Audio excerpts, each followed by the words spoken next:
Good Friday evening and welcome to the NCWLIFE Evening News. I'm Grant Olson.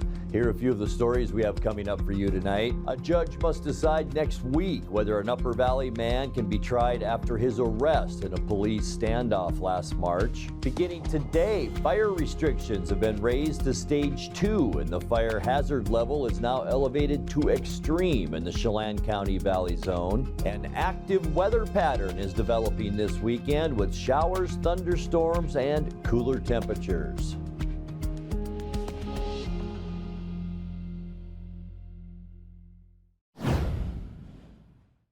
Wenatchee's historic fire station is up for sale to a Seattle restaurant group with deep ties to the valley.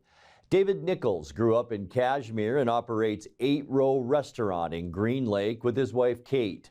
Their restaurant has been nominated for 2 James Beard Awards for excellence in cuisine.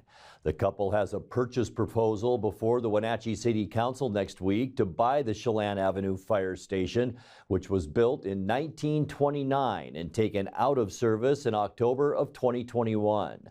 The agreed price, if approved by the council, is $520,000. David Nichols told NCWLIFE News today that he wants to establish a new restaurant at the site meant to enhance Wenatchee's dining experience. The agreement would require Nichols to put up $20,000 worth of earnest money once the council approves. That vote is scheduled for next Thursday night. A former Wenatchee school teacher will serve 6 months in jail for kissing a second-grade student in his classroom nearly 20 years ago. Joe Vincent Els is 62. He pleaded guilty to 1 count of communicating with a minor for immoral purpose just as his trial was about to begin on a charge of child molestation. Els previously taught at Columbia Elementary School where the incident took place. Els said his act was a mistake and the child was the daughter of friends. She was referred to throughout the case by the initials LB. LB made it very clear to me that she wanted to see this case resolved and that her goals remained the same as when during the defense interview, which was seeing Mr. Els not be a teacher anymore and seeing him have to register as a sex offender. Her focus throughout this case had always been on making sure that no one else was hurt. One of the polygraph questions that he passed was this for sexual gratification? He said no, and he passed. That doesn't excuse the poor judgment, but it does indicate that I don't think he's a predator or someone out there stalking kids or whatever. A judge must decide next week whether an Upper Valley man can be tried after his arrest in a police standoff last March. Abel D. Wilkes of Plain is charged with second-degree assault for allegedly threatening his neighbor with a firearm. That incident led police SWAT units to surround Wilkes' remote home off Chumstick Highway for 18 hours until he was arrested. One officer fired a weapon during that standoff, but no one was injured. Wilkes' attorney says he's demanding a speedy trial no later than next Thursday, but the volume of discovery materials means his lawyer won't be ready for trial by that date. As a result, the defense is asking for the case to be dismissed on constitutional grounds. Chelan County Judge Kristen Ferreira is set to hear the dismissal motion in a court hearing on Tuesday. When we come back, U.S. Senator Patty Murray sat down with North Central Washington leaders yesterday morning to hear updates on area wildfire preparedness efforts. Confluence Health has been awarded 2 major awards in recognition of their work in cardiovascular patient care. And a new roundabout is in the works on Highway 2 entering Leavenworth, and construction begins Monday. I'm Grant Olson, and you're watching the NCWLIFE Evening News. Hi everybody, Dan Coates alongside Jesse Coble from Alpine Air. There's ice on my heat pump and under my heat pump. Well, ice under your heat pump is normal. When we go into a defrost cycle, it melts the frost off, creates water, which freezes to the ground. Ice around your heat pump is a thing that you should probably give us a call about. Turn to the experts at Carrier and Alpine Air for heat and air. Call Alpine Air. Thanks, Jesse. Thanks. Hit the open roads this summer with Click It RV Superstore in Moses Lake during the Great American Sales Event. The best brands, Grand Design, Flagstaff, Thor, SMC trailers, and more. Over 1,000 RVs. Payments as low as $240 per month. $240 down. 0 payments until 2024. Up to $4,000 over JD Power for your trade-in. Plus, get a Traeger grill and Yeti cooler with purchase during the Great American Sales Event. Now at the Click It RV Superstore in Moses Lake, off I-90 on North Frontage. Hurry in today. U.S. Senator Patty Murray sat down with North Central Washington leaders yesterday morning to hear updates on area wildfire preparedness efforts. Held at the Wenatchee River Ranger Station in Leavenworth, the meeting was held a day after Murray's roundtable in Wenatchee with agricultural producers and executives on the 2023 Farm Bill. Murray was briefed on the work being done by organizations like the U.S. Forest Services and the Washington State Department of Natural Resources about what is still needed from those in Washington, D.C. The senator helped pass the bipartisan infrastructure law, which, through the National Wildfire Crisis Strategy, helped the Central Washington Initiative become one of the first 10 initial investments identified to receive targeted funding. While at the table and in an interview with NCWLIFE News, Murray expressed a shift in reactions towards wildfire responses.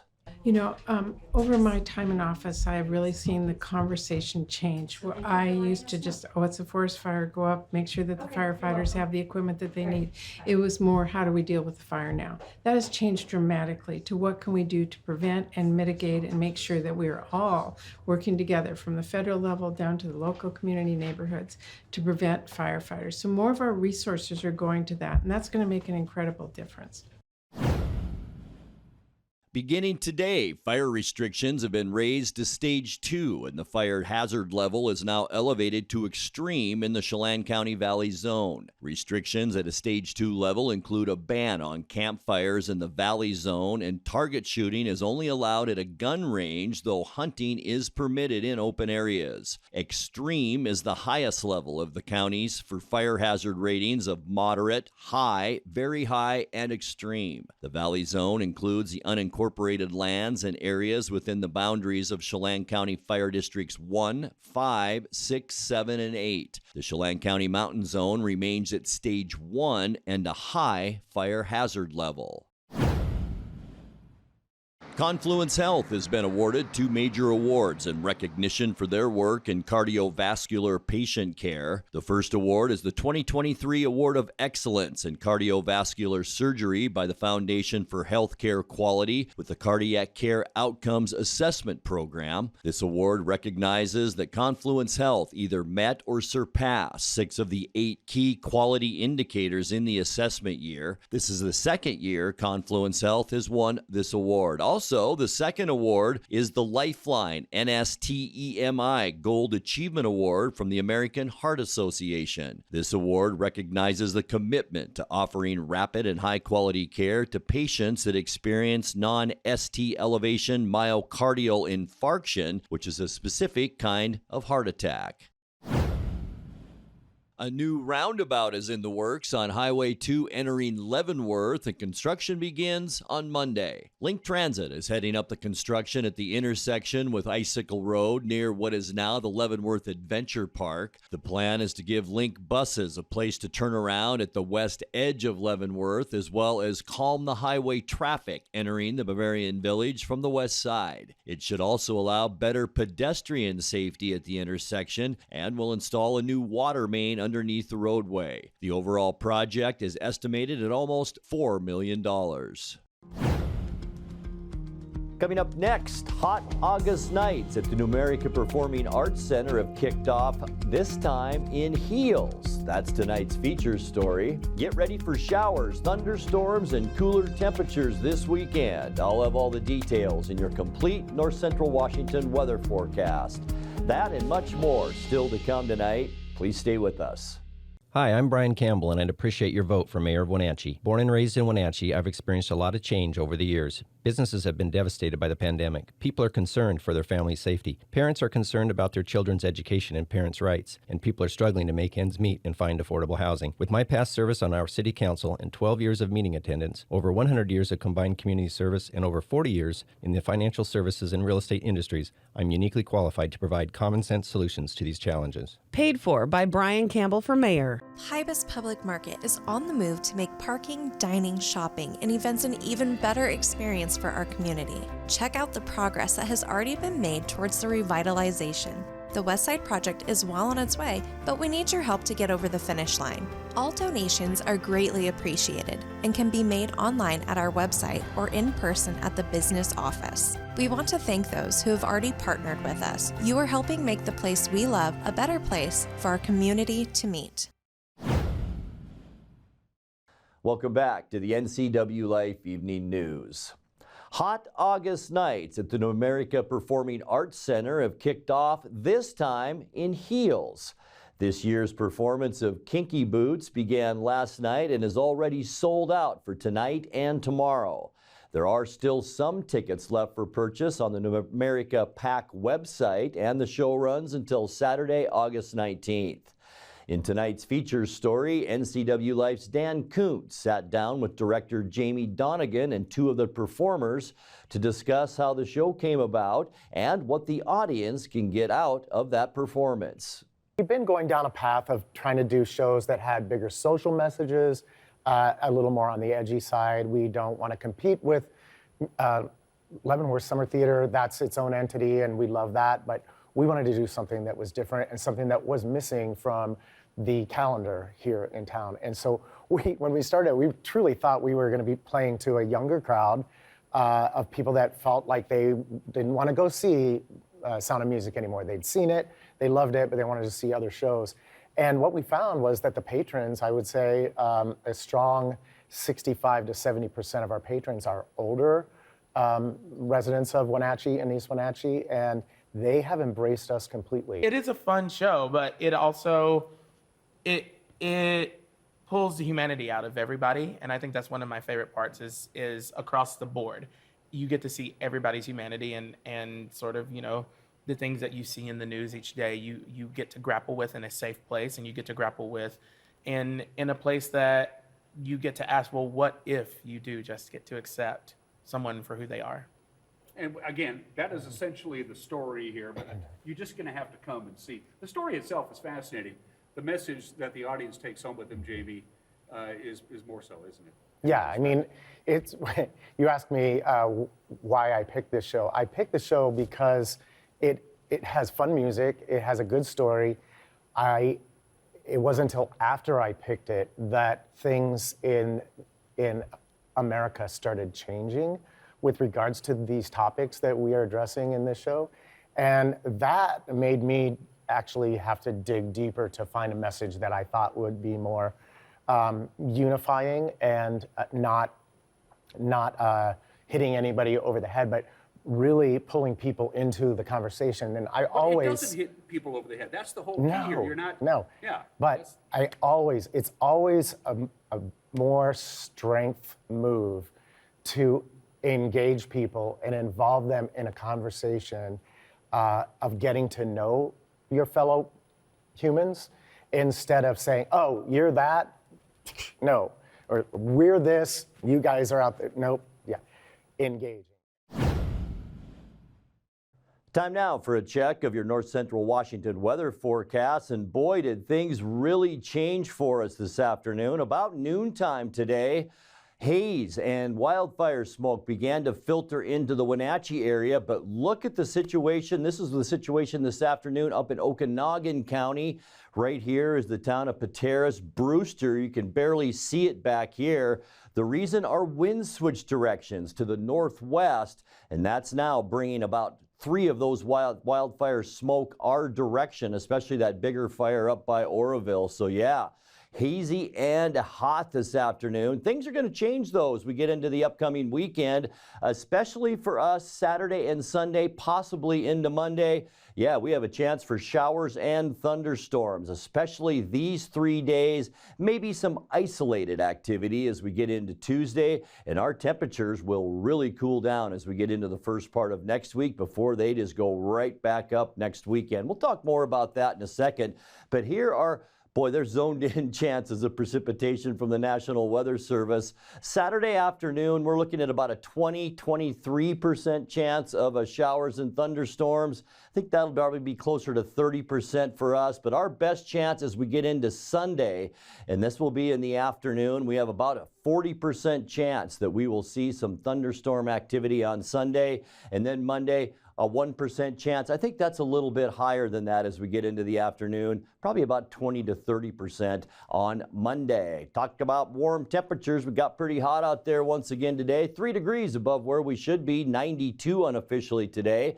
89 is our normal high for this time of year, and our record high, 1961 was a scorcher. Third year in a row for 61. On this date, 109 degrees. 70, our overnight low this morning. It was a mild one stepping out the door today. 64 is our normal low, and 53 a record cold, and that was set a year after that record high in 1962. Crazy thing, weather, isn't it? Sunrise 5:43 this morning, and the sun sets tonight at 8:30. All right, let's take a look at what we can expect getting you into the upcoming weekend. And what you'll notice probably right off the bat, temperatures dropping back down into the 80s. In fact, our cooler temperatures will actually be over in the Columbia Basin once again tomorrow. More cloudiness that way. 86 for Moses Lake, 87s in Ephrata and in Quincy. Wenatchee will be a little bit warmer than that at 88 degrees tomorrow. Also Eniat at 88. Warm spot, and the only 90 on our map,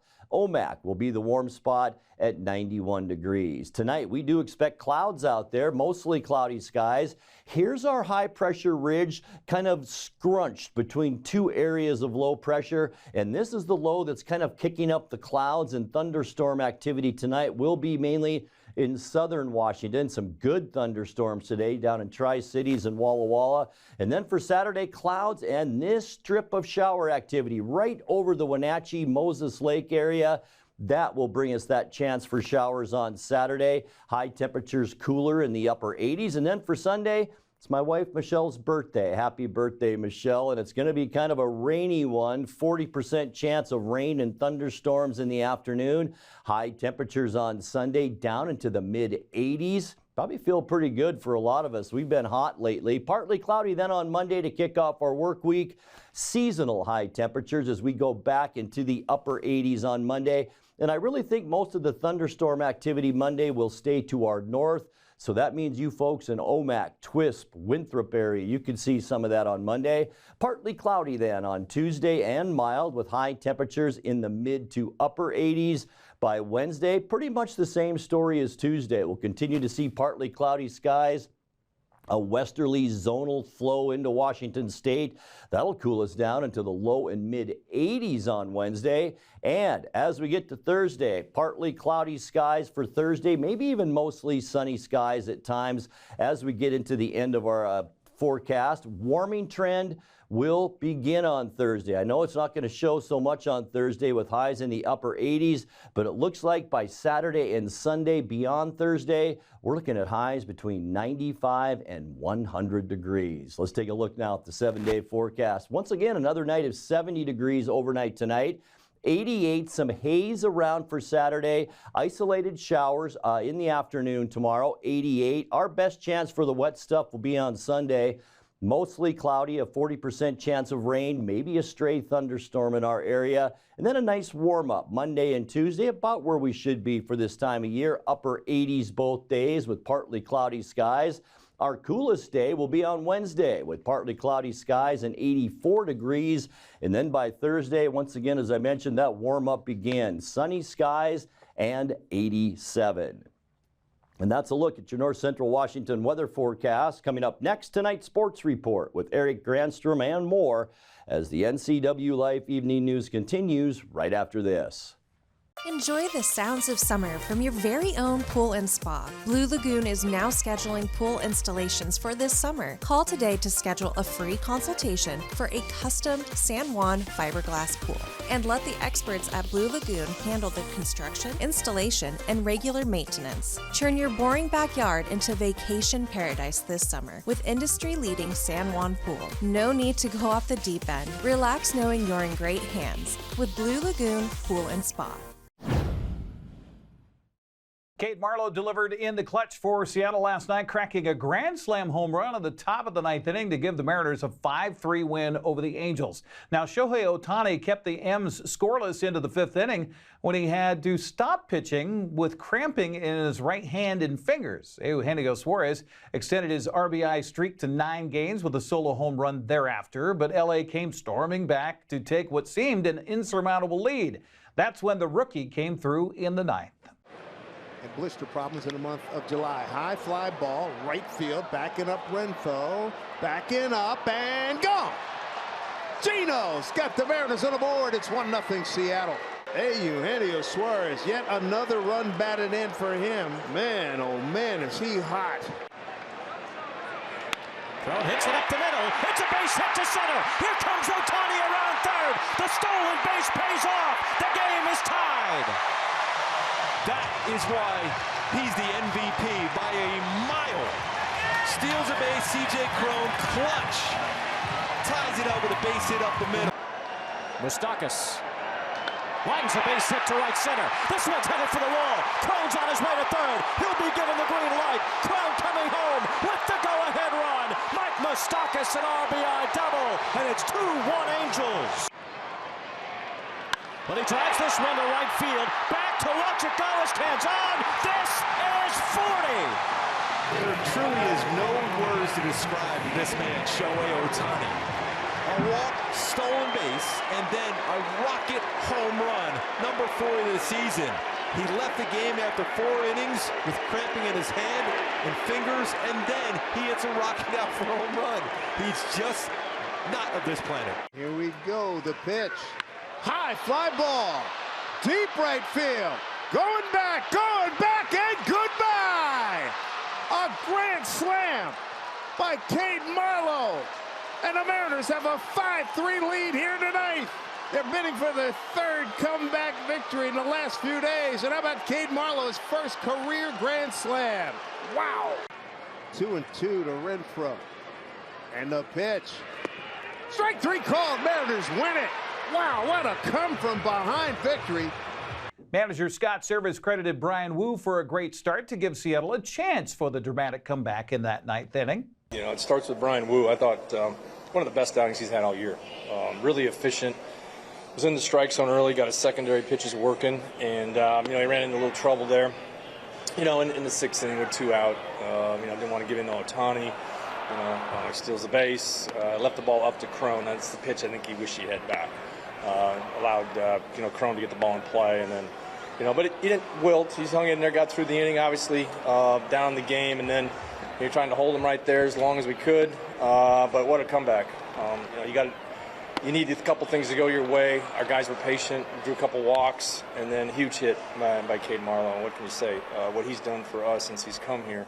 It's really been a shot in the arm, and we didn't expect grand slams in the 9th inning against the closers and stuff like that, but he's an awesome competitor, and he's not overthinking it. He's just playing baseball, and he's enjoying it, and he's having a lot of success. And good for him, good for us, because we've needed it. But good things offensively. JP again on base 4 times. Gino with a home run.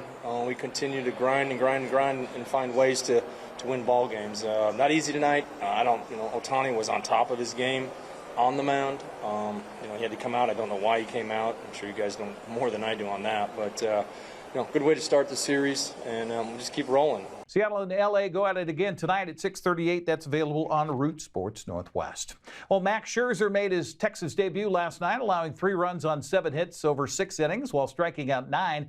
And the Rangers' 5-3 victory. Mitch Garver and Marcus Semien helped the cause with home runs to keep Texas in first place.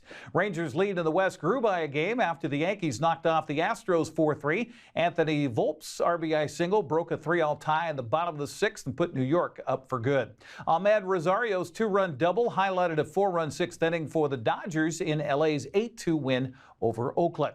Well, the Seahawks moved training camp from Renton to downtown Seattle today. The Fan Fest and mock game at Lumen Field got underway earlier. The game, in fact, happening right now. Coach Pete Carroll met with reporters after practice yesterday, said he's very pleased with the team's progress so far through camp. We've had really 7 really good days in prep for the mock game coming up tomorrow. I'm pleased with the progress that we've made in all areas. Really, we're making progress. We're working really hard and competing against each other, which is all we can do right now. But the guys are taking it to heart, and they're making sure that we're maxing out the opportunities that we've been having. And so, couldn't be more pleased with the progress. We'll see what happens tomorrow. It'll be a nice little test, kind of like an exam here early on, and we'll see how we do. We'll see everybody. Everybody will play. We'll get good work from the young guys for sure. Carroll highlighted the work of backup quarterback Drew Lock and says Lock was going to get a lot of time today and in their first preseason game against the Vikings a week from last night. Well, the Apple Sox got a home run from MJ Sweeney and came back to beat Bellingham 3-1 last night. The win helped Wenatchee salvage the final game of that 3-game set before heading for Kelowna to wrap up the regular season this weekend. Voice of the Apple Sox, Joel Norman, has more on last night's win. The Wenatchee Apple Sox salvaged their 3-game series against the Bellingham Bells as they picked up a 3-1 victory on Thursday night at Joe Martin Field. Wenatchee gave up the game's first run in the bottom of the first inning, but tied it up in the second on a fielder's choice with the bases loaded, and then MJ Sweeney gave the Sox the lead for good with a 1-out solo home run in the 5th inning. The 2-2 pitch. Swung on and launched down the right field line. This ball is heading back, and it is gone! MJ Sweeney gives Wenatchee the lead. A solo home run off of the southpaw Egger here in the top of the 5th inning. Sweeney makes it 2-1 Wenatchee as the dugout comes completely out to greet him as he'll make his way over now. First home run of the season in WCL play for Sweeney. Wenatchee continues the road trip by taking on the Kelowna Falcons on Friday night. They will face them at 6:35 p.m. at Elk Stadium. With your Apple Sox update, I'm Joel Norman. Austin Olin finished the game 2 for 4, while Jaden Williamson picked up his 4th win of the summer in relief. Wenatchee begins an all-important 3-game series in Kelowna tonight at 6:35. They'll play tomorrow at 6:35 and then Sunday at 6:05. Meanwhile, Victoria and Kelowna kept pace with Wenatchee in the second half standings by both winning last night. Levi Abbott and 2 relievers held Nanaimo to 1 run on 5 hits as the Harbor Caps swept the Night Owls 4-1. Rafael Smink and Cameron Mercurio each had 4 hits in Kelowna's 11-5 win over Kamloops. Edmonton's Tom Poole was 3 for 3 with 3 runs and 3 ribbies to lead the Riverhawks over Port Angeles 11-7. Ethan Hedges was 3 for 4 with a run and RBI to lead Corvallis over Portland 5-2. Kyle Mamarian had 3 hits and 2 RBIs to lead Cowlitz over Yakima Valley 8-5. Walla Walla took 2 of 3 from Ridgefield with an 8-5 win last night. Aiden Espinoza led the Sweets, going 3 for 5 with 3 runs and 2 RBIs and a home run. Ben scored 10 runs on 12 hits as the Elks beat Springfield 10-2. So here's a look at the combined standings for the West Coast League North and South headed into the final weekend of play. Wenatchee's lead is a half game over Victoria, 2 games over Kelowna for the second half title. Bellingham's already qualified for the postseason by winning the first half title. Ridgefield is in as the first half winner in the South. Corvallis is a game and a half in front of Cowlitz for the second half title. The Knights have surpassed Apple Sox for the best overall record, which means home field advantage in the playoffs. Portland looks to be the number 4 seed out of the South. Well, it's Christmas in August at Wenatchee Valley Super Oval this weekend. WVSO helping kick off the NCW Community Toy Drive presented by Les Schwab. You're invited to bring a new unwrapped toy as a donation on your way to the gates. Racing features the Rockstar Energy B-Mods, Plum Perfect Roadrunners, Pro-Am Drifting Showdown, and Zero Handicap Youth Roadrunners. The gates open tomorrow at 4:30. Racing starts at 6. Go to WVSO.com for more information. That's a look at sports news. Have a safe weekend and have a happy Friday.